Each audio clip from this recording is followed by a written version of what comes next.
The message arrived at midnight, carried by a courier drone that bore the seal of the High Council. Commander Velsara stood alone in her quarters aboard the warship Eternal Flame, reading the words 3 times before she allowed herself to believe them. She had been chosen. For 20 years, the Cold War between the Etherian Dominion and the Human Confederation had threatened to consume the galaxy. Billions of lives hung in the balance. Trade routes remained closed. Border skirmishes killed thousands every month.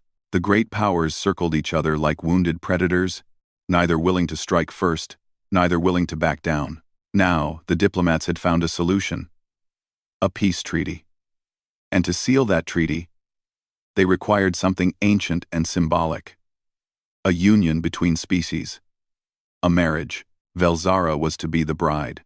She stood 8 feet tall, her crystalline exoskeleton shimmering with colors that shifted between deep purple and silver depending on her mood. Right now, those colors had gone dark. Almost black. She was the 4th daughter of High Arbiter Kolveth, a decorated warrior with 60 years of service to the Dominion. She had led fleets into battle. She had conquered worlds. And now she was being asked to become a diplomat's wife. The Council's message explained everything in cold, careful language. The humans had agreed to the union as a gesture of good faith. They had selected a representative from their embassy staff, a man named Daniel Harrison. The message included his file. Velsara studied the image of her future husband with something close to disgust. He was small. All humans were small, of course. Barely 6 feet tall with soft skin and fragile bones.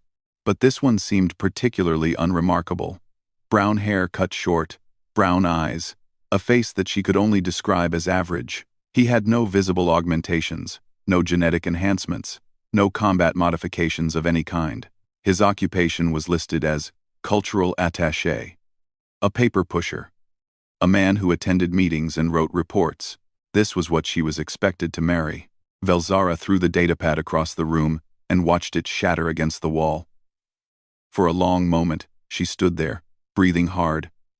Her crystalline hands clenched into fists. Then she gathered herself, straightened her spine, and began to pack her belongings. She was a soldier of the Dominion. She would do her duty. The wedding took place 3 weeks later, on Concordia 7, a neutral space station that floated in the empty void between empires. Representatives from both species filled the observation deck, watching as history was made. The Etherian delegation stood on one side, tall and gleaming, their crystalline bodies reflecting the starlight that poured through the massive windows. The human delegation stood on the other side, small and soft and seemingly unimpressive. Velsara walked down the aisle alone. She wore ceremonial armor that had belonged to her grandmother, ancient crystal that glowed with inner light. Her head was held high. Her expression revealed nothing. Daniel Harrison waited for her at the altar. He wore a simple dark suit, the formal attire of his species. As she approached, she noticed that he did not look afraid. Most beings became nervous in the presence of Etherian warriors. They flinched from the height, the sharp angles, the alien beauty that humans often found unsettling. Daniel simply smiled at her. A small, warm, genuine smile. "Thank you," he said quietly as she took her place beside him. "I know this isn't easy for you." Velsara did not respond. She stared straight ahead as the officiator began the ceremony, speaking words in both languages. She repeated her vows in a flat voice. She allowed Daniel to place a ring on her finger, a human custom she found pointless but harmless. When the officiator declared them married, there was applause from both delegations. Cameras captured the moment for news broadcasts across the galaxy. The headline would write itself: "Peace at last. New era begins. Hope for tomorrow." Velsara felt nothing but cold resignation. The reception that followed was long and tedious. Diplomats from both species approached the newlyweds to offer congratulations that felt hollow and political. Velsara stood beside her new husband, towering over him by more than 2 feet, and accepted their words with minimal responses. Daniel, she noticed, was different. He spoke to everyone who approached, human and Etherian alike. He asked questions about their work, their families, their hopes for the peace treaty. He remembered names. He made small jokes that earned genuine laughter. The humans adored him, and even some of the Etherians seemed charmed by his warmth. It was weakness, Velzara told herself. All that smiling and talking and connecting with others. A true warrior stood apart. A true warrior needed no one. Late in the evening, when most of the guests had finally departed, Daniel found her standing alone by the observation windows. The stars stretched out before them, countless points of light representing worlds and peoples and possibilities. "It's beautiful, isn't it?" he said, coming to stand beside her. Velzara glanced down at him. "It is adequate. I wanted to thank you again," Daniel continued, apparently unbothered by her coldness. "I know the Dominion asked a lot of you, giving up your command, leaving your people, marrying a stranger from a species you probably don't think much of." He paused. "That takes courage. It takes duty," Velzara corrected him. "My feelings are irrelevant," Daniel nodded slowly. "Maybe. But feelings matter anyway, don't they? Even when we pretend they don't." She turned to face him fully, looking down at his soft, unaugmented body. "You are very small," she observed. "I am," he agreed without offense. "Your species is young, fragile. You have no natural weapons, no protective shells, no ability to survive in vacuum or extreme temperatures. You require constant intake of organic matter and regular periods of unconsciousness, simply to function." "All true," Daniel said. "And yet you somehow convinced my people that peace was worth pursuing. That you were worth treating as equals." Velzara's colors shifted to dark blue, a sign of confusion. "I do not understand how." Daniel looked up at her, and for a moment, something flickered in those ordinary brown eyes. Something old, and knowing, and patient. "Maybe you'll figure it out," he said simply. "We have time." He offered her his hand. A human gesture. She knew. An offer of partnership. Velzara stared at that soft, vulnerable hand for a long moment. Then, slowly, she took it. His grip was warm. Warmer than she expected. And despite the obvious fragility of his flesh, there was strength there. Quiet, hidden, waiting. She did not understand this man she had married. She did not understand his species. But as they stood together beneath the stars, watching the galaxy spin slowly around them, Velzara found herself wondering if perhaps there was more to humans than she had been taught to believe. It would take time to find out, and as Daniel had said, they had plenty of that. For now, that would have to be enough. 3 months passed aboard the diplomatic vessel Horizon's Edge. The ship traveled slowly between worlds, carrying its strange passengers on a tour of neutral territories. Velzara and Daniel attended meetings, posed for photographs, and played the role of a happy couple united by peace. In private, they were polite strangers. Daniel had claimed the smaller of their 2 sleeping quarters, insisting that Velzara take the larger room. He made no demands. He asked nothing of her beyond basic civility. He seemed content to exist quietly beside her, filling his days with work and reading and exercise. It was the exercise that first caught Velzara's attention. She woke early one morning, her crystalline body requiring only 4 hours of rest, and found Daniel already gone from his quarters. Curious, she followed the sound of heavy breathing to the ship's small fitness center. He was running, not the efficient, purposeful movement of an Etherian warrior conditioning for battle, but something stranger. He ran on a moving platform that went nowhere, his feet pounding against the surface in a steady rhythm. Sweat poured down his face. His breathing came in harsh gasps. Velzara watched from the doorway, fascinated despite herself. He ran for an hour. Then he moved to the weight equipment and lifted heavy objects. Over and over, straining against gravity settings that her people considered merely comfortable. His muscles shook, his face twisted with effort, but he did not stop. When he finally finished, nearly 2 hours after he had started, he noticed her watching. "Morning," he said, wiping sweat from his forehead with a cloth. "Why do you do this?" Velzara asked. "You cause yourself pain for no purpose." Daniel smiled, still breathing hard. "It makes me stronger. Humans have to work for our strength. We're not born with it like your people. You could use genetic modification, enhancement surgery, Chemical augmentation. Some humans do, he agreed. I prefer to do it the old way. He walked past her toward the showers, limping slightly on legs that had clearly been pushed to their limit. Velsara watched him go, trying to understand why anyone would choose suffering when easier paths existed. In the weeks that followed, she found herself observing her husband more closely. She noticed things that disturbed her. He slept only 6 hours per night, yet showed no signs of exhaustion during the day. His species required far more rest than hers, or so she had been taught. But Daniel functioned perfectly on amounts that should have left him impaired. His diet was even stranger. Velsara watched him consume an alarming variety of organic matter. Cooked flesh from various animals, processed plant material in different forms, fermented liquids that he called beer and wine, bitter hot drinks that he poured into himself every morning. His body apparently required this constant intake of diverse substances just to function. Most disturbing of all was his temperature. When Velsara accidentally touched his hand during a diplomatic function, she nearly pulled away in shock.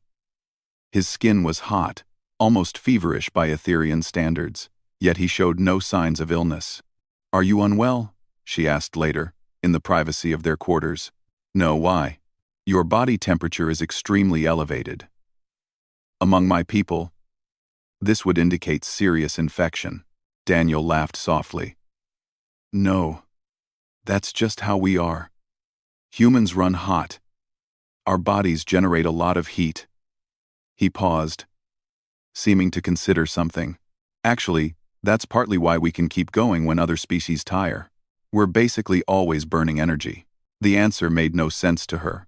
But before she could ask more questions, something happened that changed how she saw humans forever. They were in the ship's maintenance section, inspecting a minor repair. Daniel reached into a panel to adjust a connection, and something sparked. He pulled his hand back with a sharp intake of breath. Blood welled from a deep cut across his palm, red and wet and startling against his pale skin.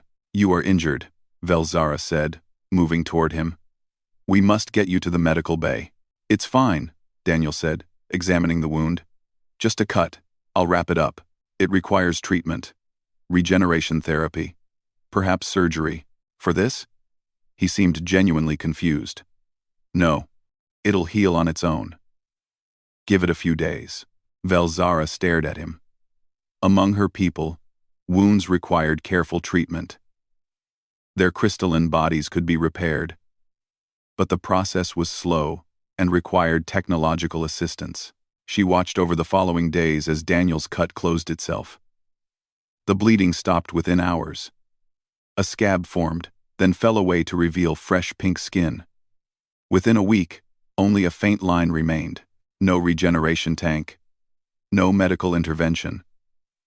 Just his own biology, knitting itself back together. "How is this possible?" she demanded one evening. Daniel looked up from his reading. "How is what possible?" "Your healing. Your body repaired itself without assistance. This should not be." "Oh." He shrugged, as if this miraculous ability were nothing special. "Humans just do that. Our bodies heal. It's nothing impressive, but it was impressive." Velsara knew it was impressive, and she knew there was more to this species than she had been taught. That night, she accessed the ship's database and began reading human history files. What she found kept her awake until morning. War after war after war. Conflicts that killed millions, then tens of millions, then hundreds of millions. Diseases that swept across their planet and destroyed vast portions of their population. Ice ages that lasted thousands of years. Volcanic eruptions that blocked out their sun. Asteroid impacts that reshaped their world. And through all of it, humanity survived. Not because they were strong. Not because they were fast. Not because they had natural armor or venomous fangs or superior technology. They survived because they simply refused to die. Velsara read about something called the Black Death, a disease that killed nearly half of Europe's population. The survivors rebuilt their civilization in 2 generations. She read about the world wars, conflicts so devastating that any other species would have collapsed into extinction. Humanity emerged stronger than before. She read about their journey to the stars, achieved in barely 3 centuries of technological development. Her own people had taken 12,000 years to accomplish the same feat. The Etherian Dominion had conquered their corner of the galaxy through superior evolution and ancient technology. They were perfect for their purpose, refined over countless generations into ideal beings. Humanity was not perfect. Humanity was chaotic and violent, and barely held together by their own stubborn will. But somehow, impossibly, they had clawed their way to the stars anyway. Velzara closed the files as artificial dawn began to glow through her window. She looked toward the wall that separated her quarters from Daniel's, thinking about the quiet man who slept on the other side. She had called him weak. She had called his species fragile. She was beginning to suspect that she had been wrong about everything. The mission to the neutral rim was supposed to be simple. A gesture of goodwill, a chance for the newlywed couple to meet with the Corveth Syndicate, a powerful trading faction that had expressed interest in joining the Peace Coalition. Velsara had argued against traveling with such a small escort. The Horizon's Edge carried only 12 security personnel, a mix of humans and Etherians who had trained together since the treaty signing. It was not enough for her liking. The neutral rim was lawless space, home to pirates and smugglers and worse. But the diplomats had insisted a large military presence would send the wrong message. This was about trust, about showing that the Alliance was confident enough to move through dangerous territory without fear. Velzara had obeyed. She always obeyed. The first 2 waypoints passed without incident. The Horizon's Edge dropped out of faster-than-light travel, recalibrated its navigation systems, and jumped again. The stars blurred and shifted around them. Everything proceeded according to plan. Then they reached the 3rd waypoint. The alarms started screaming before Velzara even understood what was happening. She was in her quarters, reviewing the latest diplomatic briefings, when the ship shuddered violently beneath her feet. The lights flickered and died, replaced by the dull red glow of emergency power. She was on her feet instantly, her warrior instincts taking over. She grabbed her ceremonial blade from its display case and ran toward the bridge. The corridor was chaos. Crew members rushed past her in both directions, shouting conflicting orders. Through a viewport, she caught a glimpse of the situation outside. 4 warships had decloaked around them. Etherian vessels, sleek and deadly, their crystalline hulls gleaming with weapons charging. But they did not bear the markings of the Dominion. These were older ships, modified and repainted. Separatists, Velzara understood immediately.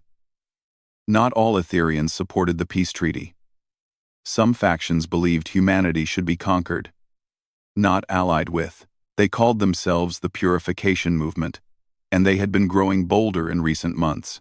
Now they had found the perfect target. The ship lurched again as another blast struck the hull. Velzara stumbled, but kept moving.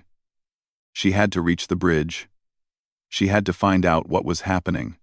She never made it. The Separatists did not bother with prolonged ship combat. They knew the Horizon's Edge had no real weapons. Instead, they disabled the engines with surgical strikes and then began boarding operations. Velzara heard them cutting through the hull before she saw them. The screech of plasma torches burning through metal. The boom of breaching charges. The heavy footsteps of crystalline warriors pouring into the ship. She rounded a corner and found herself facing the first wave. 8 Etherian separatists stood in the corridor ahead, their exoskeletons gleaming with the purple-black colors of the Purification Movement. They carried phase lances and plasma casters, military-grade weapons that could burn through steel. "Commander Velzara," the lead separatist said, his voice carrying the formal accent of the old nobility. "We have come for you." Velzara raised her ceremonial blade. It was a poor weapon against phase lances, but it was all she had. "You will find me difficult to take. We do not wish to harm you, Commander. You are Etherian. You are one of us. You have simply been misled by weak politicians and weaker principles." The separatist gestured behind her. "It is the human we want, your so-called husband. His death will send a message that cannot be ignored. He is under my protection," Velzara heard herself say. The words surprised her. 3 months ago, She would not have cared about Daniel Harrison's fate. He was a stranger, a political tool, a burden she had been forced to bear. But something had changed. She did not fully understand what. The separatist's expression hardened. "Then you have chosen your side, Commander. How unfortunate." 1. The fighting started before Velzara could respond. The ship's security team had arrived behind the separatists, opening fire from a connecting corridor. Phase lances flashed, plasma bolts screamed through the air, bodies fell on both sides. Velzara threw herself into the battle, her blade singing as she struck at any enemy within reach. She was a warrior. This was what she had been born for. And for a few glorious minutes, she felt alive in a way she had not felt since leaving her command. Then more separatists arrived. Then more. The ship's defenders were overwhelmed, surrounded, cut down one by one, until only Velzara remained standing. A plasma blast caught her shoulder. The pain was beyond anything she had experienced. She felt her crystalline flesh crack and burn, felt her body's systems struggling to compensate. She collapsed against the corridor wall, her blade slipping from her fingers. The lead separatist approached her, stepping over the bodies of her fallen protectors. "A pity, Commander. You were a fine warrior once, before the humans corrupted you." Velzara tried to rise. Her body refused to obey. Through dimming vision, she saw more separatists arrive. 30 of them now, perhaps more, filling the corridor with their gleaming forms. They spread out, searching the ship, looking for their true target. Looking for Daniel. "Find the human," the leader ordered. "Kill him slowly. Make him scream. I want the recordings sent to every world in the Confederation." Velzara closed her eyes. She had failed. The peace treaty would collapse. The war would resume. And Daniel, the quiet man who had shown her nothing but kindness, would die in agony. Then she heard footsteps approaching from the far end of the corridor. Soft footsteps. Human footsteps. "No," she whispered. "Run. Please run." But Daniel did not run. He walked into the corridor full of armed Etherean warriors, like a man taking a morning stroll. He wore simple civilian clothes, wrinkled from sleep. His feet were bare. He carried no weapons. The separatists turned to face him, their expressions somewhere between amusement and contempt. Here was their target, delivered to them without effort. "So this is the human who married our commander," the leader said. "How disappointing. I expected something more impressive." Daniel did not respond. He simply looked at Velzara, slumped against the wall with blood leaking from her shoulder. His expression changed. The warmth faded from his eyes, replaced by something she had never seen there before. Something cold, something dangerous, something very, very old. "Please step aside, soft one," the separatist commander said. "This does not concern you. We only want the commander. Well, we want to kill you too, but it will be quick if you cooperate." Daniel turned to face the 32 armed warriors who stood between him and his wounded wife. He did not step aside. "Then we will do this the hard way," the commander said, raising his phase lance. And Daniel smiled. It was not a warm smile. It was not a friendly smile. It was the smile of a species that had survived ice ages and plagues and wars beyond counting. It was the smile of a predator. The first separatist moved toward Daniel with casual confidence. He was tall, even by Etherean standards, nearly 9 feet of crystalline muscle and ancient genetic perfection. His arm reached out to push the small human aside, the way one might brush away an annoying insect. He never completed the motion. Daniel's hands moved. Not fast by Etherean combat standards, not the lightning-quick strikes of a warrior species bred for battle. But there was something different about his movement, something fluid and brutal and terrifyingly precise. He caught the separatist's arm, twisted his entire body, and used the alien's own momentum against him. The corridor wall cracked as 800 pounds of crystalline warrior slammed into it head first. The separatist's exoskeleton, designed to withstand plasma weapons and explosive impacts, cracked like thin glass. Before the body hit the floor, Daniel had already taken the fallen soldier's phase lance. The weapon was not designed for human hands. It was too long, too heavy, calibrated for fingers that bent in different directions. Daniel used it anyway. The second separatist died before he could raise his own weapon, the phase lance burning through his chest plate. The third managed to fire once, the plasma bolt scorching the air above Daniel's head, before the lance took him through the throat. Then Daniel moved forward, and the corridor became a slaughterhouse. Velzara watched through pain-dimmed eyes as her husband carved through the elite warriors of the purification movement. He fought like nothing she had ever seen. There was no elegance to his combat style, no refined technique passed down through generations of martial tradition. It was raw and brutal and endlessly adaptive.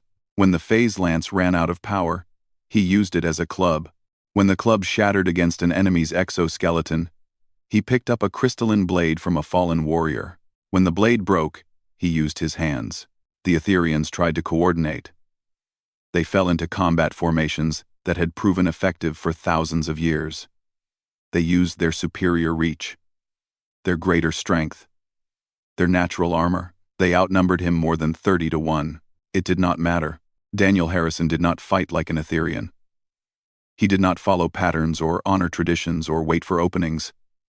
He simply attacked, relentlessly, adapting to every new threat the moment it appeared. Velzara saw him take a plasma blast to his ribs. The fabric of his shirt burned away, revealing flesh that charred and blackened. He kept moving. He grabbed the shooter's weapon arm and broke it at the joint, then used the dying soldier's body as a shield against the next volley. She saw him take a crystalline blade across his forearm, cutting deep enough that bone should have been visible. Blood sprayed across the corridor walls, red and hot and alien. He kept moving. He caught the blade wielder's wrist and twisted until something snapped, then drove the captured blade through his enemy's eye. A plasma bolt caught his thigh. He stumbled, but did not fall. A crystalline fist struck his temple. His head snapped back, and for a moment Velzara thought he would collapse. Then he drove his forehead into his attacker's face, shattering crystalline flesh with nothing but bone and determination. The Etherians began to tire. Their exoskeletons, evolved for burst combat, started to slow as their energy reserves drained. Their movements became sluggish. Their reactions grew dull. Daniel did not slow. Velzara understood then what she was witnessing. She had read about this in the human history files, but she had not truly believed it. Humans were persistence predators. Their ancestors had not hunted by being faster or stronger than their prey. They had hunted by being more patient. They followed their targets for hours, sometimes days, waiting for exhaustion to claim what speed and strength could not. They simply kept coming, walking when running was impossible, crawling when walking failed, until their prey collapsed from sheer exhaustion. And now she watched that ancient instinct turn to war. The separatists fell one by one. Some died quickly, their exoskeletons shattered by brutal efficiency. Others lingered, wounded too badly to fight, but not badly enough to die immediately. The corridor filled with crystalline bodies, cracked and broken and bleeding fluids that glowed faintly in the emergency lighting. Daniel kept moving, always forward, always toward the next enemy. His clothes were shredded, soaked with blood both red and luminescent. Burns covered his arms and torso. A deep cut above his eye had painted half his face in crimson. He should have been dead 10 times over. He was not dead. The last separatist tried to surrender. He dropped his weapon and raised his hands. The universal gesture of submission. He was young, Velzara realized. Barely past his first century. He had probably joined the purification movement because someone he trusted had told him it was the right thing to do. Daniel stopped in front of him, breathing hard, his chest heaving with exertion. For a long moment, the two beings stared at each other, the ancient crystalline warrior species and the young soft-skinned human. The perfect and the imperfect, the evolved and the adapted. Daniel lowered his captured blade. "Stay down," he said. His voice was hoarse, barely above a whisper. "I'm not going to kill you." The young separatist collapsed against the wall, his exoskeleton rattling with something that might have been sobs. Daniel turned away from him and walked through the corridor of broken bodies until he reached Velzara. He knelt beside her, his movements slow and careful, as if he was finally allowing himself to feel the pain he had ignored during the fighting. "Can you walk?" he asked. Velzara stared at him. Blood dripped from a dozen wounds. His skin was pale beneath the gore. His hands trembled with exhaustion, but his eyes were the same, warm and kind and patient, as if he had not just killed 31 elite warriors by himself. "What are you?" she whispered. Daniel considered the question for a moment. Then he reached out and gently took her hand, the same way he had on their wedding night. "I told you," he said. "I'm human." He helped her to her feet, supporting her weight with an arm that should not have been strong enough to hold anything. Together, they walked through the corridor of the dead, stepping over shattered crystal and pooling blood. Behind them, the surviving separatist remained slumped against the wall, watching them go with an expression of absolute incomprehension. He had spent his entire life believing that humans were weak. He would never believe that again. Recovery took weeks. The Horizon's Edge limped to the nearest friendly station, its engines barely functioning, its hull scarred by plasma burns and boarding damage. Emergency signals brought rescue ships within days, and soon the survivors found themselves aboard a proper medical vessel, surrounded by doctors and diplomats, and intelligence officers demanding answers. The separatist attack became a major diplomatic incident. But unlike the war it had been designed to start, it actually strengthened the peace treaty. The Etherian High Council condemned the purification movement in the strongest possible terms. The surviving separatists were handed over for trial. Both species united in their outrage against the common enemy, and everyone talked about the human who had defended his wife against impossible odds. Velzara spent 3 weeks in the medical bay, her shoulder slowly regenerating under the careful attention of Etherian physicians. The damage had been severe. Another inch to the left, and the plasma blast would have killed her. Daniel visited every day. He came in the mornings, while the doctors were making their rounds, and sat in the uncomfortable chair beside her bed. Sometimes he read reports, his datapad glowing softly in the dim light. Sometimes he just sat there, watching her sleep, saying nothing at all. His own wounds healed faster than hers, despite being deeper and more numerous. Within days, the burns had faded to pink scars. Within weeks, even those began to disappear. His body simply repaired itself, casually and efficiently, as if 31 fights to the death were nothing more than minor inconveniences. Velzara watched him with new eyes. She noticed things she had missed before. The way he moved, always aware of his surroundings. The way he positioned himself between her and the door, even in a secure medical facility. The calluses on his hands that spoke of years of training. "You are not a cultural attaché," she said one afternoon. Daniel looked up from his reading. "I work at the embassy. That part is true, but that is not all you do." He was silent for a moment. Then he set down his datapad and leaned back in his chair. "Before I joined the diplomatic corps, I served in the military. Special operations. We did difficult things, in difficult places, to keep people safe." He paused. "I don't talk about it much. Most people don't need to know. Why did you stop?" "I didn't stop. I just changed how I serve." He looked at her, and there was something old and tired in his eyes. "Fighting is easy, Velzara. Any fool can learn to fight. Building peace is harder. I wanted to try harder things." She thought about this for a long time. Outside her window, stars drifted slowly past, as the medical vessel traveled toward the core worlds. "Your people," she finally said. "You are not the strongest species. Not the fastest. Your technology is not superior.